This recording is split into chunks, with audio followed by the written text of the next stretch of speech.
All right, I have the recording going, and the first thing I want to do is find out what questions you have from the previous weeks, or week, I should say, from the previous week. Do you have any questions about task 1 or task 2? That some of you are working on task 2, some of you are still finishing up and finalizing task 1. Do you have any questions about either one of those? All right, the one thing I just want to remind all of you, and I think I mentioned it last week, but I went back and looked real carefully at the rubric, because that's what your evaluators will be using. And while it's not necessarily, a lot of the stuff that you're doing, you are implying what you're going to do with strategies to improve the school environment for leading and learning with attention to diversity and equity. But please go ahead and make sure you put that in some type of narrative. It can be after your chart showing your recommendations. That way your evaluators don't have to hunt for it. It will be there. They can find it. What's going to happen is this session is 5 weeks shorter than the fall and the spring. And so all of it's going to come in around week 9. And your evaluators are going to get a bunch of them at one time. So let's try to make it so easy for them that there's no question that you've got it all there. So I'm just trying to make sure that you have the things that you need to look at. When you're looking at task 2, the one thing that I think you need to do, once you've got your presentation, whatever type presentation you're going to give to your principal or your school improvement team, reference that in your narrative.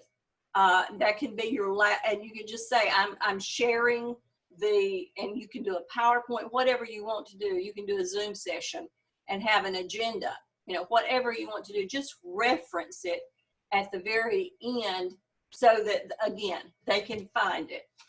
One of the things that I learned as doing evaluations is if I could find it easy, then I can go through it quickly. And so that's what I'm trying to make sure that you all do, that you have, you can find, that they can find it easily. All right, the next thing I want us to do is, I put on last week's agenda and I just collapsed it this week and didn't go into a whole lot about it, but just mentioned it. The role of the principal, and that's one of the things that you all need to be very aware of, is what is the role of the principal. And the first thing that anybody will ever tell you that you need to be able to do is to grade and classify the students. And I'm going to see if I can get my screen share to work. All right. Are you all looking at the agenda? Is that what you're seeing? If somebody will let me know, is that what's showing? Yes. Okay, thank you. I want you to look at this very first part here, the role of the principal. One of the first things that anybody will ever tell you is your main job is to grade and classify students. Now, let me give you an example of where you can step in and do something, and you would probably not think about it until you hit some of these really weird situations. Most of the time it's easy. They pass the grade, you move them up to the next. You classify them as a second grader or third grader or whatever. But there will be some situations that you will run into that you need to look after, first of all, the school, and secondly, you need to look after the child. It's really important you look after the student. And you may need to do something very different. I had to do that one time. I only had to do it one time in my role as a principal. We had a young man who had been held back, and he was an AIG student, but he was also LD. And those of you who know what that is like, you know that they're bright as can be, but they have trouble getting it on paper or even getting it down anyway. And that also sometimes when they get held back, that causes them as they get older to become a discipline problem.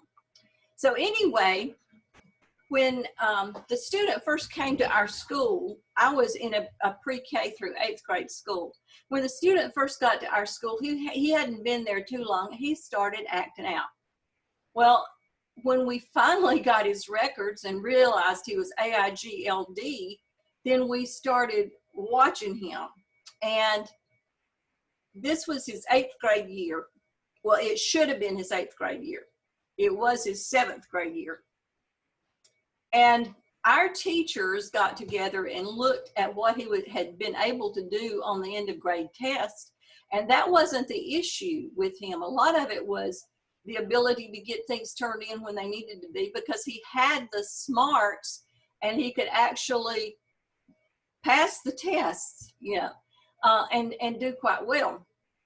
So we had a meeting, I guess, when we realized what was going on in the early to mid fall, and they brought up the idea that maybe we should move this kid to 8th grade so we can get him to high school, because otherwise he's going to drop out.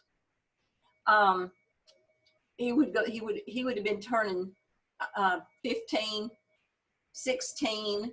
I can't remember what part of the year his birthday was, in the 8th grade. And a lot of those kids drop out. So we convened an IEP meeting, and the teachers were there. And so was the resource teachers and the school psychologist and everybody. We decided that it was in that student's best interest to move him to the 8th grade for the last part of the year, test him as an 8th grader, and then move him on to the high school. And like I said, that's only one time I've ever had to do that. But just know that you do have the power to do some unusual things when there's good reasons for it. Now, you don't want to do that because it's somebody's buddy or it's your best friend's son, when it's not going to help the child. But this was one that the parents didn't have a clue what was going on. The parents weren't going to do anything. They didn't request it. But we looked at what was going on with that kid and realized that he was going to drop out if we didn't do something different. So we did that and moved him to the 8th grade during the middle of the year when they came back from Christmas. And that way he got the 8th grade curriculum so he could pass some of the social studies and those kinds of things. So just know that most of the time, this is very simple, very easy. But sometimes there are situations where you need to look at things a little bit differently. Also, in an alternative school, and when you get to high school and you're looking at makeup work, those are some things where you are going to figure out where do they belong when they failed and they're doing something else. So where do they belong, and what's the best thing for them? You do want your standards, but you know, when they can meet them and not put in the time in that particular grade level, then you're not hurting anybody except your school in the long run. So that's one thing that I want you to think about. Your role is to look after the students in your school and yourself, meaning the school itself. The second thing is your superintendent has to make reports to your Board of Education. And when they ask for reports, they want them to be accurate. So it's your job to make sure that any of the data that goes to your school system, and a lot of it is done online, and a lot of it you no longer have to double check because it's done by somebody else, but you have to sign off on it. So when you see those reports, make sure they're accurate. And if you find errors, talk with the person who's inputting the data and see what can be done to fix it. Another piece is the principal is the one in the community that people know. So you want to improve instruction. You also want to improve the way people think about your school. Now, sometimes you're the person that people identify with that school, the principal. I'll give you an example of something that we ran into. And I told the principal, I said, I want you going and meeting with the media. The parents in this community need to see you. They don't need to see me. I will stay here at the school. I will make sure everything is fine here. But we had a situation, it was a very sad situation, in that we had a man to kill his wife, and they had 2 children. And this all happened right as school was beginning, and one of the children was in the school that was, I'm going to say, less than 2 blocks from this child's house. So that somehow it got reported that this had happened. I think the child had left for school, and the youngest child was in school. The other child, somehow or another, and I don't remember all the details, but I think they were abducted from the high school, or they didn't make it to the high school. Anyway, the ex-husband or whatever tried to kill the high school girl as well. But as it turned out, we locked down both schools because we were not sure exactly where he was or where he would go. We knew he'd killed the mother, but we were not sure about the 2 children. And the SRO is the one, the sheriff's department had been called, and the SRO is the one made sure that the 2 schools knew about it. So I went to the school just to be as a support. Well, of course, as soon as the local media gets attention, that kind of attention, then they're going to be there. And I went to the principal and I said, okay, we've got everything locked down here. The parents in this school need to see you, and you need to make sure that they know that their children are fine. There is not anybody that anybody has come after in this school, and that you're taking care of the children, and you're locked down just as a preventive measure. Nobody is here. Because you can imagine that when it happens that close to school and there's police everywhere, you can imagine the rumors that get started. So, you know, it's the principal that often is the one in a community when something like that happens. Now, if it's countywide, your superintendent or whoever they have dealing with the media will handle most things, and you just need to make sure you all talk about it. But when it is something that somebody could be hurt, or you're trying to make sure everybody knows that everybody is safe, then it's that principal that needs to be there. And you need to make sure that you always notify the central office of what's going on if they don't already know. Another thing, and this is one of the things that you think of a lot, discipline students and assign duties to teachers with regard to discipline, general well-being, and medical care of students. Now, while this is probably not our most fun thing to do, it is one of the things that we have to do. One of the things I always want the teachers to realize is there is only one thing that the principal can do that a teacher cannot do as far as discipline. The only thing that I'm aware of that a principal can do that a teacher can't is to suspend. The suspension, any kind, and depending on the school system, that can also be the in-school suspension as well. But the teacher has as many tools as the principal does with regard to discipline. And so you want your teachers as much as possible to handle whatever they can in their classrooms, because when they send so many to you for you to handle, they're giving up their authority. And pretty much you become the disciplinarian in that classroom and not the teacher. And so it defeats a lot of issues and causes them as well for the teacher when they're giving up that responsibility. Now, the medical care, that's one that a lot of people get really concerned about, because they think, well, I'm not a nurse And I'm expected to do this. Well, we're getting more and more critical children in our schools that take specific kind of care. And where possible, there will be an assistant assigned to them that comes through EC, but sometimes that's not always possible. There's not usually enough school nurses for one to be in every school.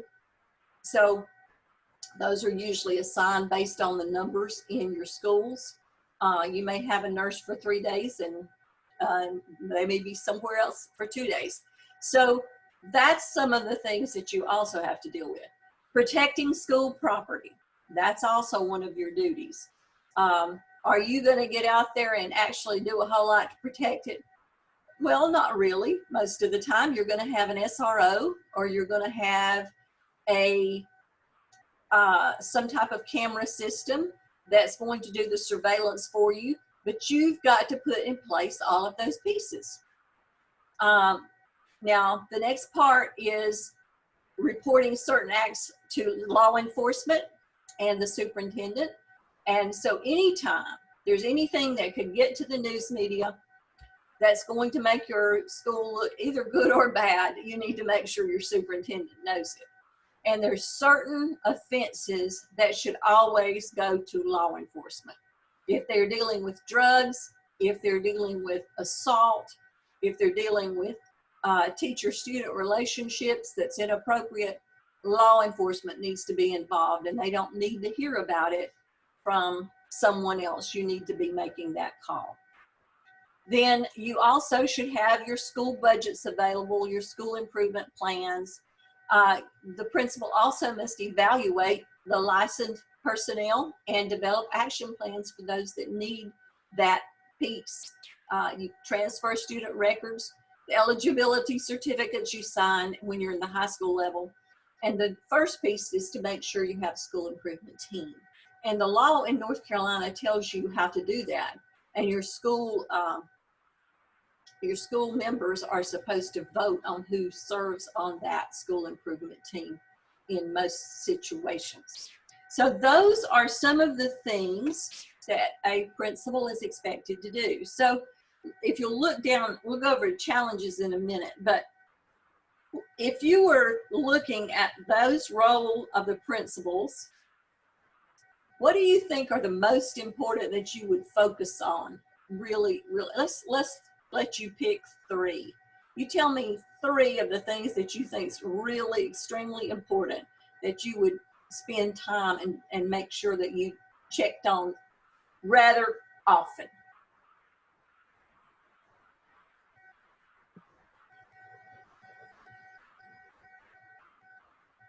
And there's not a right or wrong answer. Just go ahead and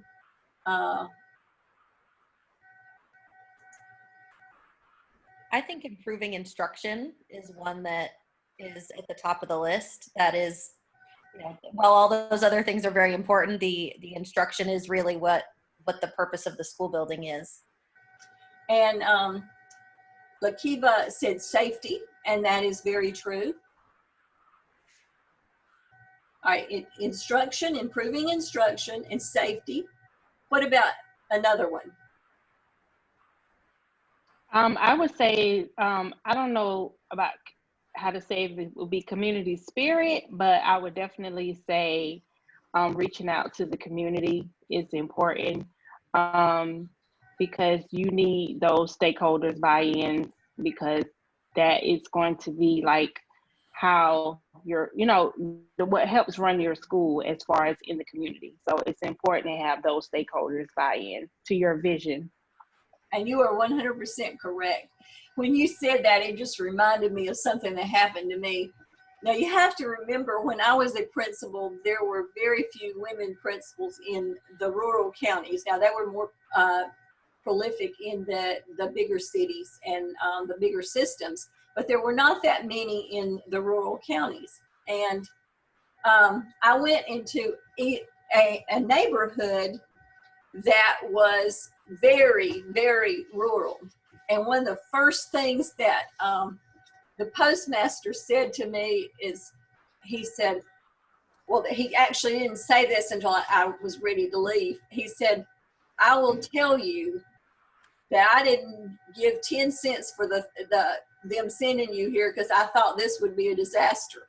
But he said, I'm also going to tell you that I never heard anybody talking bad about this school while you were here. And he said, before you came, he said there was all kind of rumors that were going on about, well, this teacher's having an affair with this teacher, and this is happening with that classroom. And, you know, he said, I really would not have expected what happened to happen, but he said, I really hate to see you leave. So, you know, sometimes you think the things you're doing aren't making a difference. All I told my teachers is if you don't encourage the community to come in, they will make decisions about you and they will talk about you. So we need to invite them in so that they know what's going on and they don't think we're trying to hide something. And you know, that took a while to get across to the teachers because they had been accused of things that they didn't do and their feelings had been hurt. And so that's the reason they had sort of closed themselves off. But we had to open it up to where people felt good coming in. And once they did that, then the community quit talking about them. So, you know, these are kinds of things that you'll run into. Now, the next part, all of these things are very true. Challenges of being a principal, paperwork, decision-making, scheduling, recruitment, faculty evaluation, attendance, discipline, curriculum design, student outcomes, parental involvement, and communication and collaboration. So they're all challenges, but they can be done. And a good principal will spend time doing what they need to do and having things in place. And once you start at a school, you need to take a good amount of time to assess for yourself what's going on. One of the best things that my superintendent did for me, and at the time I didn't think it was so wonderful, but he didn't tell me what he thought the issues were at the school he sent me to. Well, what he told me, he said, there are some problems there, Barbara, and it is going to be your job to figure out what they are and to fix them. That was my directions. And so, you know, I didn't change very many things that first year because that will alienate the faculty who's been there for a while. And so they will get to the point that they think you're changing everything. So I didn't change a whole lot that first year, but I made notes in my head and wrote some down. And then if it was something about safety, we changed it quickly. So if it was something that had to be changed, it wasn't that I was afraid of changing. It was just, I was trying to make sure that we did it in a manner where they all got to know me first and then figured out my philosophy. Because if you don't live what your philosophy is, they pick up on that real quickly. So what your beliefs and your system is, you've got to live it.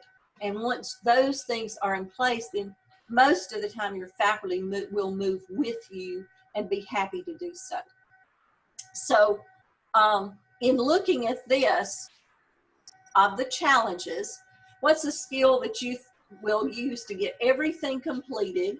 And then thinking about the competencies that you've been dealing with throughout this program, what competencies do you think will really be important in your role as a principal?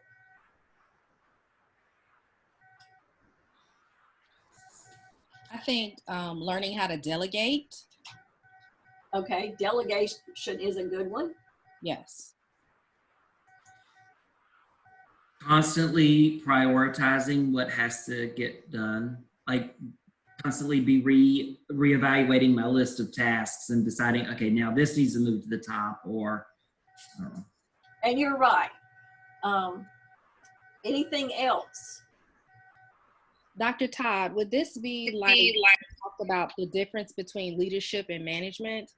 How the manager, in the management position, you're constantly tinkering things, reassessing things. Would that be the part in administration where you have to do that? Like when things aren't working out right, then you have to reassess the situation and go back. you're going to always have to do that. And there are sometimes you're going to need to be a good manager as well as a good leader. And we'll talk about a little bit more of that in a little while. But there's one skill that is really important in addition to the things you've mentioned that you've not brought up. Is it communication? That's No. one, but that's still not the one I'm looking for. It's 4 letters. The word is spelled with, it's got 4 letters in it.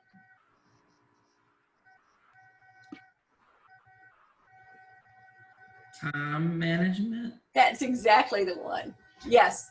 If you are not good at managing your time, there's no way you'll ever get it done. Now, I was terrible at delegating, but I also was in a situation I didn't have very many people to delegate to. So when you're in that situation, you have to continually, as you mentioned, prioritize and figure out what's most important. I would often start my day with a list of 6 to 8 things that I thought we needed to get done that day. If I got 3 of those done, I had an exceptional day. Most of the time, and I always had an open office door. I didn't keep office hours. I wanted to be available to my teachers, and so if they had a problem, they just came to the office and they came in. I also had the same open door policy as an assistant superintendent and superintendent. So when you have that, many times you don't get the things done you want to get done. But in the long run, I think the people appreciate that because they know they can get to you and they know that you're available to them. Time management is something you also have to always work on, just like you do delegation. You know, I think since email was invented and since social media has become so strong, that will eat your time up more than anything in the world. Sometimes I would go in and I'd have 15 to 20 and probably more than that emails that I needed to respond to. And that just eats up a lot of time. So you have to look at them and think, okay, which is an emergency? Well, that's usually a superintendent or somebody at DPI or one of the principals or one of your central office staff. You know, those you answer quickly. If it's something you don't recognize, then you read that when you have a little bit more time. But there will be challenges, but I can tell you I enjoyed being a principal more than any job I've ever had. And so I just think it can be fun. It can be a lot of fun, but yet you're going to use the skills that you are working on now. And you brought out several of the competencies. There would be other competencies that you would also be using. All right, I'm sure many of you have heard of the effective schools research. That started in the late 70s. It really came to fruition in the state of North Carolina. I want to say in the early 80s, maybe. And they came through and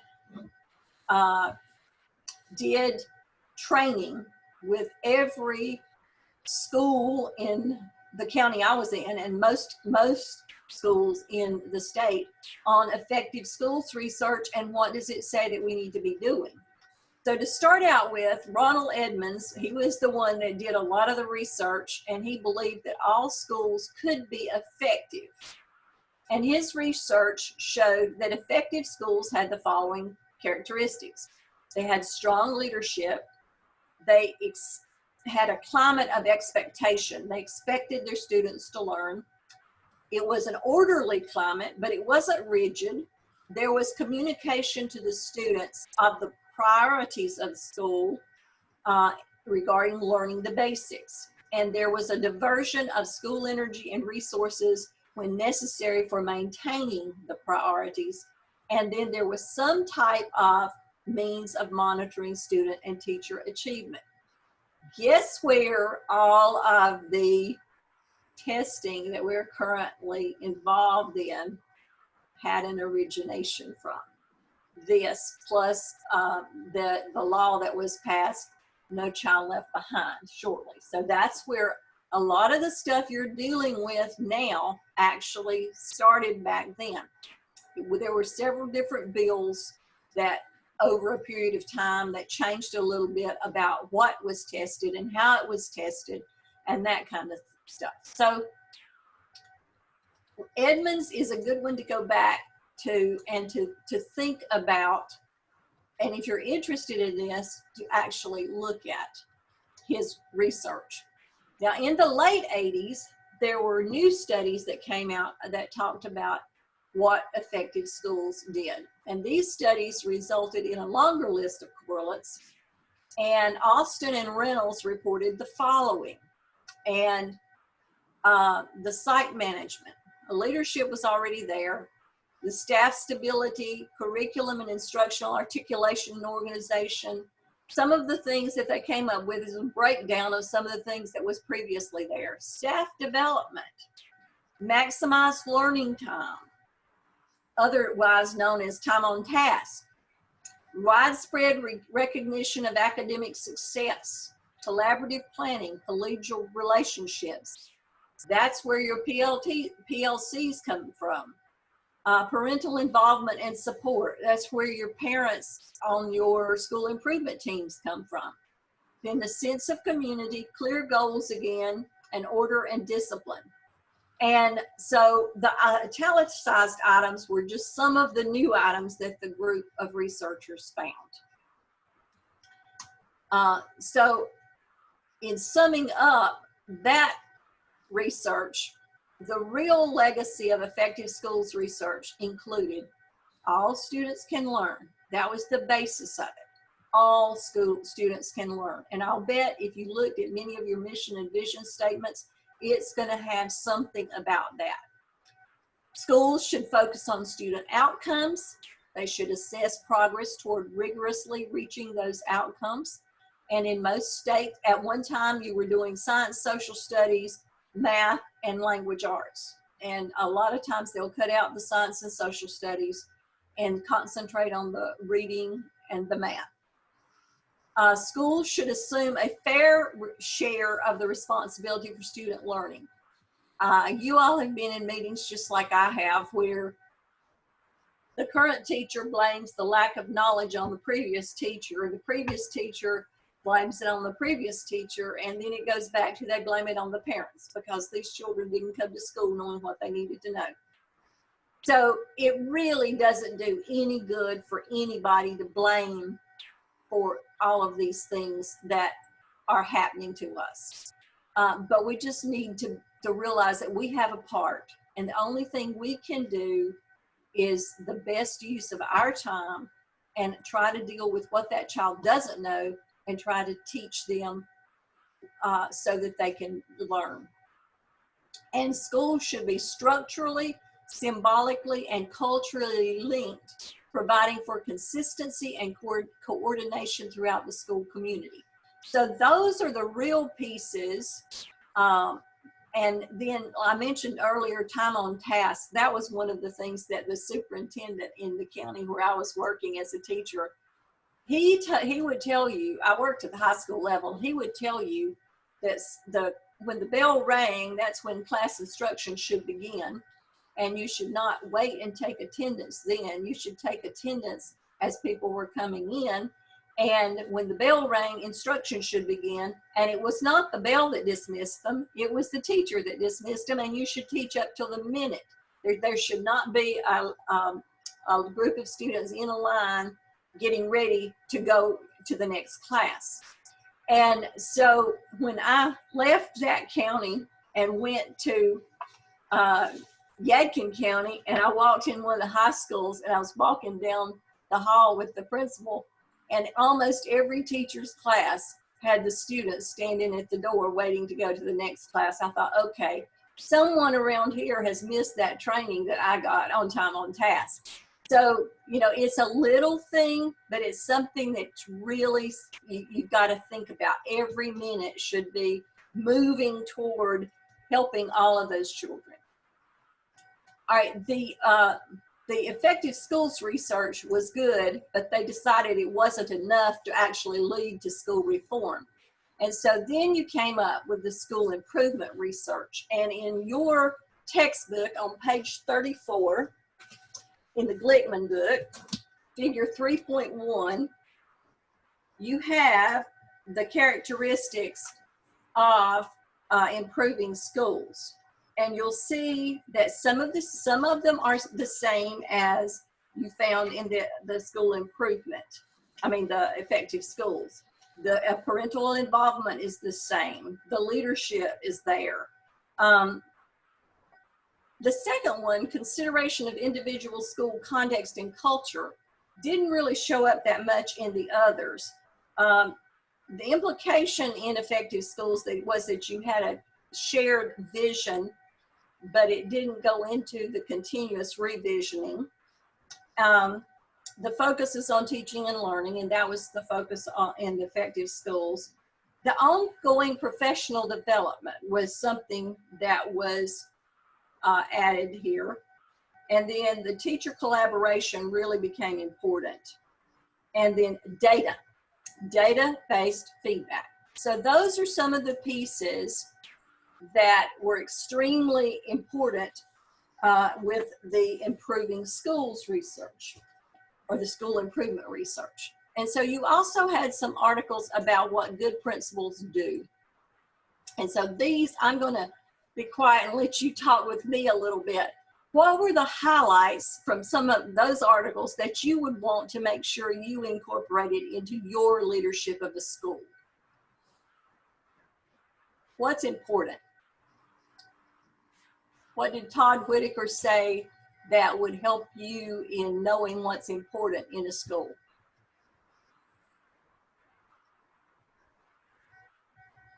And don't be afraid to answer.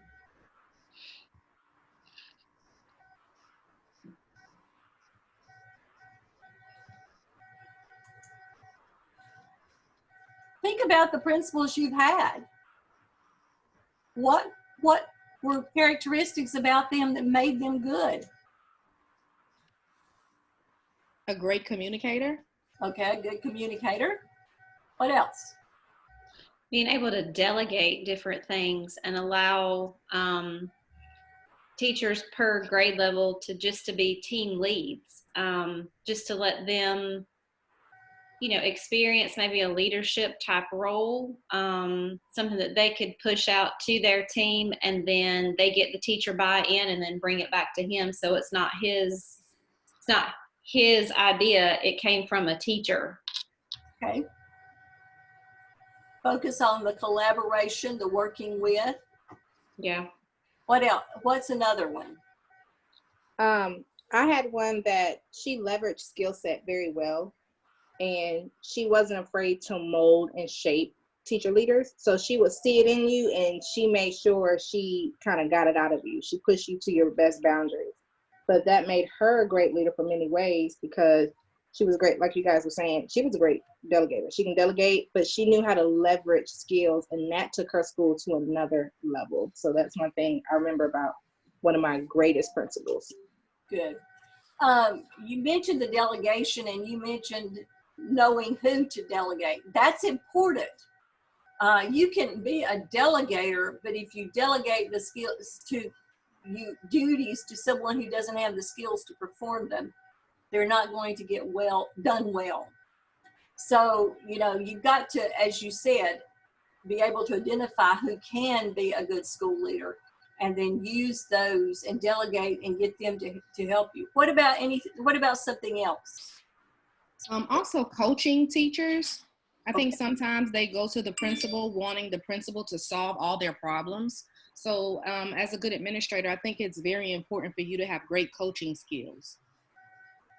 And that is really important. And when I first became a principal, I did not realize that teachers really wanted my opinion. I taught at the high school level, and not too many times do high school teachers really want the principal to give them ideas about how to teach something, because, high school teachers usually think, well, I know my curriculum and I know how to teach it and that kind of stuff. But I was in an elementary school, and they really wanted my opinion. And that was something I had to get used to. Now, you all are probably much more used to that than I was at the time. I suspect even today, the high school teachers do a better job of working together than they did back then. But that is something that is really important. All right, anything else?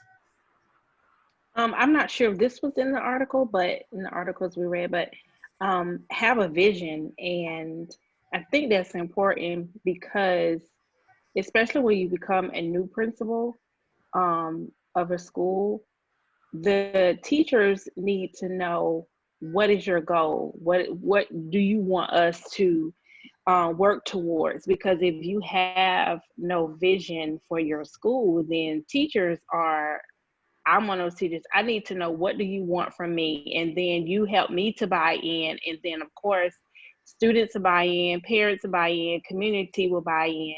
So I think having that vision is crucially important for a principal. And that's what helps create a good principal. I know in the past we had a principal and he had a vision. He stuck to it.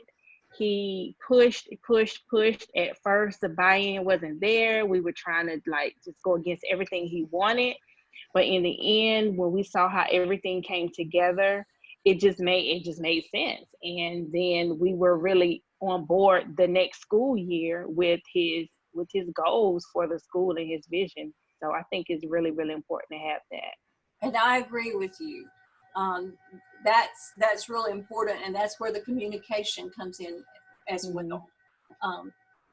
And we'll talk about this at a later time, how to communicate. We'll do that at a later time. Anything else that you want to identify that you think is important as far as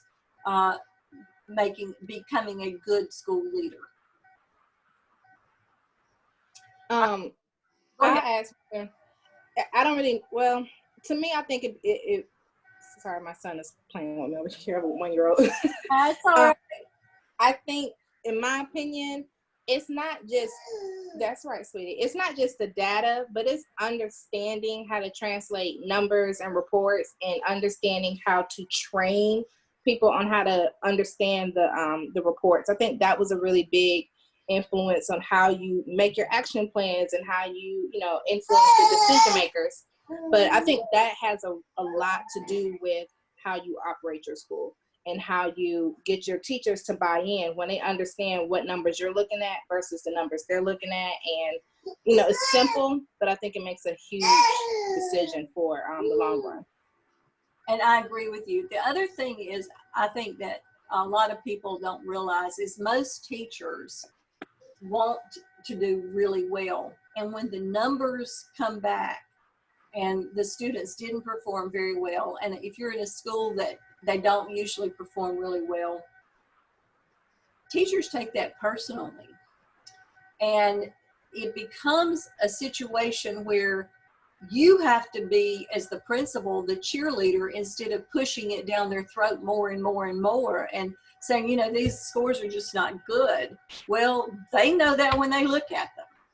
And they're probably beating themselves up. And they, as some of you will mention, they'll come to you and say, okay, tell me what I can do to improve these kids' scores. I don't know what to do. And so those are the kinds of times when you've got to say, okay, well, let's look and see. Maybe you compare the scores with other schools or other teachers that have clientele similar to yours, and say, okay, let's find out what these other schools did or these other teachers did, because you're not going to be able, you didn't teach all 12 grades and you didn't teach every subject matter. As a principal, you're going to have your strengths, but you've not done it all, so you're going to have to know how to guide them to get the help that they want to improve. And it's not ever a bad thing to involve the curriculum people from the central office, because that's what they're there for. So, those are things that you've just got to figure out and work through. But when the data tells you the school is not doing well, then that's not the time to beat them up with it. They've done that to themselves.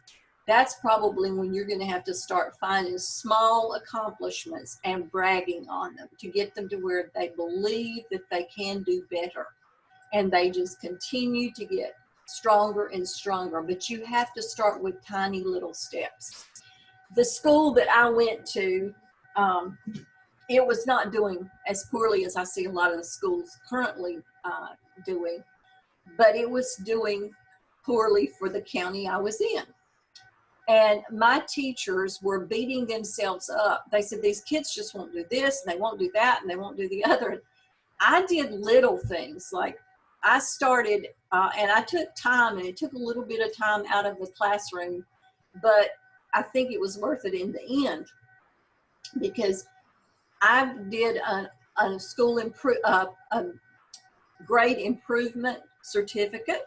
So if the kids had made really bad grades and they came up a whole letter, they got an improvement. I did an A honor roll. I did a B honor roll. I did an AB honor roll. It was a sheet of paper. So what is it going to cost you except a time on your part? For the kids, when it was their birthday, I gave them a pencil that said, from your principal. You know, they had never gotten that before. So it was tiny things. It didn't cost a lot, but it did a lot of making them feel they were special. So, you know, the teachers then saw what I was doing, and they realized, hey, they can improve, and they are improving. And so then they sort of got on board. But that whole first year that I was there was a bit rocky, because I had teachers that were giving 4th, 5th, and 6th, and 7th graders zeros all the time. And when you have a bunch of zeros, those children can never work out of it. They can't get to a passing grade. So I did some things that I don't know that I would encourage anybody else to do, but it worked for me. I did a letter to the teachers and said, I noticed in the grades that you gave, 42% made an F or below.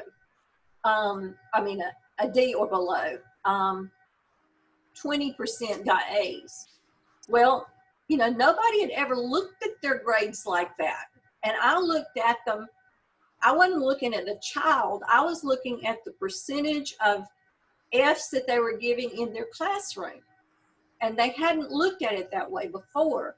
And so then I started noticing that the number of F's got fewer and fewer. The D's got more, but then when I would write, you know, you had this percentage of C's and this percentage of B's, then it got more C's and more B's. And they may have felt like they were playing a game with me, but I will tell you that the year that I left that school, our students, and we had only 2 AIG students in the entire 6th grade, but our students in the 6th grade had the highest writing scores of any school in the county at the 6th grade. So now it took me 4 years. You're not going to turn around the school in a year. It took me 4 years. After I left there, they continually got a little bit better. But after I left there, the principals who followed me were able to get it to where that school had 90% of their children on grade level. And, you know, I wasn't sure that I'd ever live to see that, but they did. So you start little, you have to start changing mindsets, and then everybody will start looking, okay, let's look at what these kids can do, not what they have done, and let's see what we can do to improve. And sometimes you may think that what you're doing is not making a difference, and you have to sit back and look at it over a period of time. But the change is not going to come, you know, anybody that puts a principal in there and tells you you've got to get the scores up in a year or two, I think they're setting the principal up for a failure. It takes a length of time if you've got the same group of kids, and you don't have to change a lot of teachers to do that either. It just takes time to get the mindset. If they have a mindset of I can't do and I'm not going to do, so I'm not going to try, then it just takes a while to get that mindset changed. Okay, I see we've got 10 minutes left, so I want us to talk briefly. I missed a couple of the questions that I had there, but I want you to think about them on your own. You know, what do you think the role you serve in affects how people perceive you? And then, you know, think about, my point in that one is, when you're an assistant principal, teachers will come to you a whole lot quicker than they will if you're the principal. So the role you serve in, I do believe, makes a difference. They see assistant principals as really approachable. You can be the exact same person, but you move to the principal's role and they don't think you're as approachable. I don't understand why when you haven't changed, but that goes with the role and the perception of the role. So think about that in your current roles. You know, if you're an instructional coach, they probably see you as very approachable.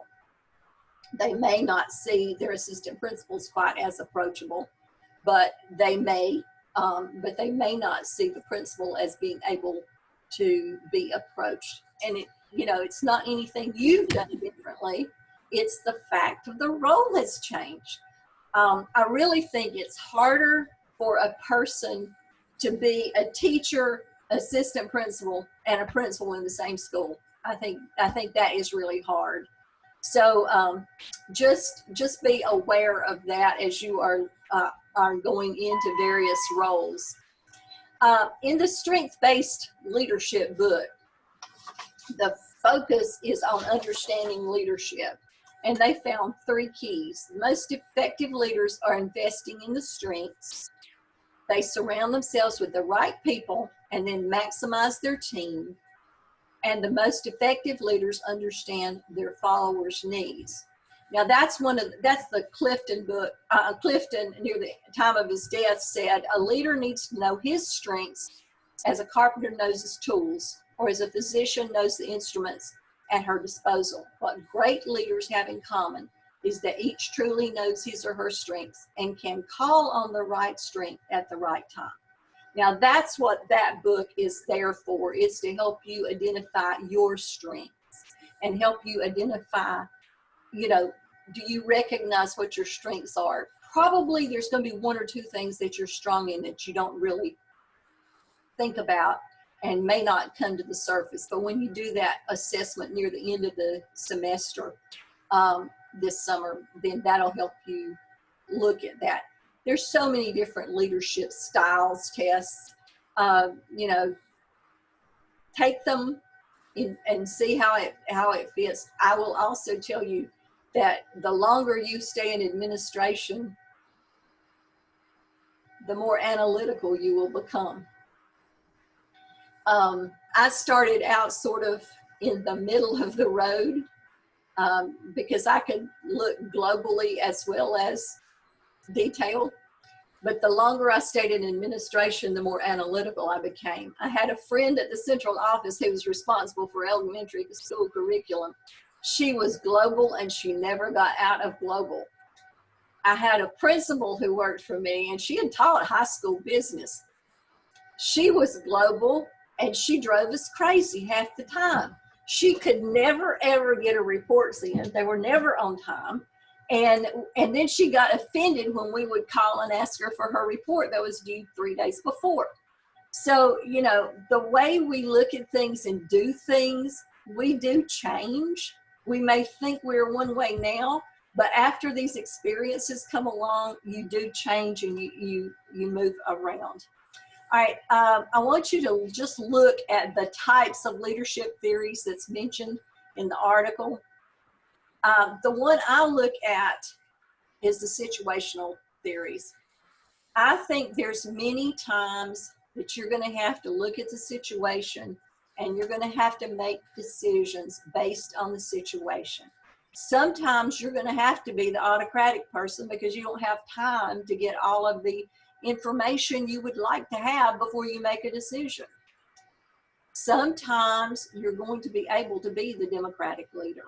So that's my way of looking at it. I think it's good to know what all of these things are, but I think that many times in school leadership, because of the lack of time, you're going to have to use different styles. So I'm not going to go into a lot of that right now. I do want to have a little bit of reminders for you, and I've got those listed. Dr. Sumner actually didn't realize that we went ahead and started during the first week we could possibly start. So she was thinking that next week is the second week. So she's going to meet with us at the beginning of next week's session. And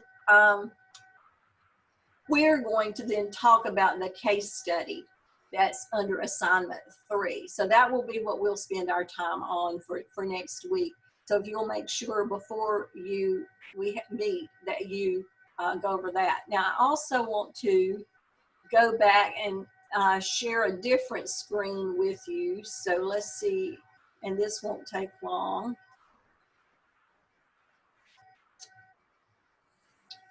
Okay, where is it? Okay. All right, this one is going to show you the same one, but I'm hoping that it will let me get to where I want to be. I want to go to this one. No, I want to go. All right, it's not going to let me get there. So I'm going to stop the share. When you look at the sidebar, when you first open the course, when you look at the sidebar, some of you had trouble finding the assignments. It's up before the discussion board, the CAP, and those kinds of things. So make sure you look at that assignment, the bar on the side that's got the headings for where your assignments go. And I will try to remember and go over. If you have any questions about any of that, please let me know. So do you all have any questions now for me? Because it's right at 8 o'clock. We got 2 minutes. Any questions? Anything I said that you disagree with and you think she's out in left field? No. Dr. Todd, where can we find the recording of the class? Do you email that to us, or is it in the shell somewhere? I post it on, that's a good question. I post it for the week that we had it. So if you go back to week 1, probably near the bottom, you'll find last week's recording. When I get off of this, I will start the recording and to YouTube, and I will put the link at the bottom of week 2, or it'll be right under this. All right. All right. Anything else? That's a good question. Anything else? Are all of you out of school by now for the summer? No, 2 more weeks. It's our last day of instruction, and then we've got a couple work days after that. Okay. All right. Our last is June 2nd. Okay. June 11th, 12th. Oh. How has the end of the year gone with all this mess that we've been dealing with? It's been kind of crazy. Today we did our final drop off. So we just had like a drive-through kind of thing. And so all the kids came through, and teachers had paper bags for them with all of their artwork and anything that they had on the bulletin boards. And we just, handed it to them in the car. And then we did a K-5 drive-through celebration. So all the teachers lined the sidewalks and cheered. And then we're just K3. So our 3rd grade goes to the intermediate school. And so 3rd grade had a drive-through celebration today too. So try to knock it all out in one day. That's good. It was a busy day. How about some of the rest of you? Yeah, we just building this week for teachers to go in a few at a time and start to pack up their rooms. And they're also doing paper bags with all the kids' personal items. I mean, we thought we were going back to school. So, all their pencil pouches. And towards the end of next week, we've got 2 different drive-through days where we're going to do something very similar. Each level, we got 2 different entrances. And so we've got a whole little plan where they're just going to drive through and get their stuff and wave goodbye. And that's how we'll up the year. Okay. Well, yeah. thank you for joining us, and I look forward to seeing you next week. If you have any questions, please call me or send me an email. I usually try to grade your all's stuff first thing in the morning. Now, sometimes I'll miss on Sunday because I just don't get around to it. And I have no reason, I just don't get around to it. But I try to check them at least once a day, and most of the time I do it in the morning. So if I get behind or something, just send me an email, but I try to catch up with it, okay? Thank you. See you next week. Thank you.